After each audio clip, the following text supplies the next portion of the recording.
Well, it's back to school and parents are scrambling to figure out lunch ideas that are both nutritious and delicious. Registered dietitian Andrea Holwegner is here with advice on 3 common lunch problems. So the first one is not enough time at school to eat, which I find ridiculous because kids should have enough time at school. It is, but what I've seen in some of our families is that there simply isn't enough time for kids to get in that good nourishment. So I always say a school has got to give at least 20 minutes before they dismiss anyone. That's the key, because a picky, slow eater just is going to want to go out and play with their friends. That's so right. Enough time. And parents should be holding teachers accountable for that, or the school accountable for that. Yeah, and if you're finding your kid isn't getting through lunch, it's just time to do a little probing and find out what the dynamic is around the lunch hour and see if there's anything that we can do to help support kids that are just slower. Okay, now on the parent side, there's a few things that you could do when it comes to making lunches. So we're going to start over here on your side.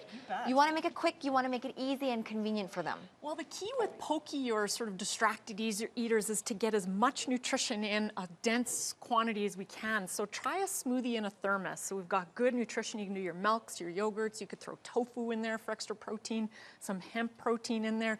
And a pizza bagel, great. Like eating, they can just drink their nutrition. Exactly. Sometimes a little bit speedier for them. And a pizza bagel is usually a big hit with most kids. And again, good dense nutrition in there. And if you don't have time to warm it up, you can eat it cold. Eat it cold. Absolutely. Okay, so the second one is, what if your child comes home and, you know, his or her lunch bag is always full because they never ate their lunch, which was a common problem in my family. Yeah, you've got kids running on literally empty all day. So over here you have a couple of creative ideas. The bento box idea, which I think is really neat. Let's start with this one here. Okay, so again, coming back to the pokey slow eaters, as much nutrition as possible here. So I've got a leftover pancake. Again, you can eat those cold. I put cream cheese and jam in there. You could put the pea butter in there, which is a peanut-free product that tastes similar to peanut butter. This is a fun way to eat your lunch. You can see everything, and it's sort of, well, it's a little more interesting than the sandwich that, you know, kids get every day. Okay, I love so again, the key of sort of visually pleasing, you know, I put different colored tomatoes in here, some little cheeses, just to make it a little bit more fun. Right, because you do eat with your eyes first, right? You bet. Okay, this is another bento box idea here, which I think is cool. It's a little more elaborate. You got the forks and the knives in there too. Anything can go in a bento box. So rather than putting, let's say, meat in a sandwich, sometimes kids will just want to eat it on the side, plain. So if you fill up little containers and they open it up, and again, it looks visually exciting, they're going to nibble and hopefully get a little bit of everything.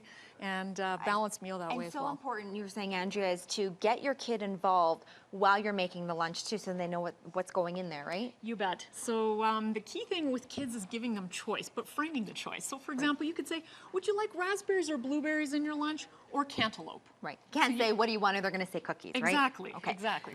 Now with allergies, there's also a solution for that too, because there's peanut allergies, gluten allergies, all different types of allergies these days. Yeah, and the most common sort of sensitivities that we see tend to be gluten sensitivities in kids with celiac or gluten sensitivities, or dairy-related issues, peanut allergies. So here's sort of one concept that can kind of fit for any of those builds.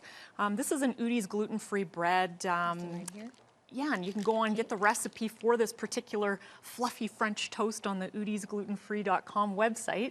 But what we've got here is I put them again in a fun way. So put them on a kebab, or if you didn't like the kebab idea because you're in a rush. Yeah, I got to show this. This is so cool. There you go. Yeah. You can make a bento box of this kind of thing too, in a container, and give them little toothpicks. They can dip it in some maple syrup. Really fun. We've got the protein built in there. We've got a great lunch that most kids will really enjoy. Gone are the days of the peanut butter and jelly sandwiches. I know, all the peanut allergies, we're in trouble. So here's another great way. And if you need a little extra protein, soak up that French toast in lots of eggs. So again, we make it really dense and super nutritious for kids. Right. All right. Thank you so much, our registered dietitian, Andrea Holwegner. For more information on this or other topics, you can check out healthstandnutrition.com.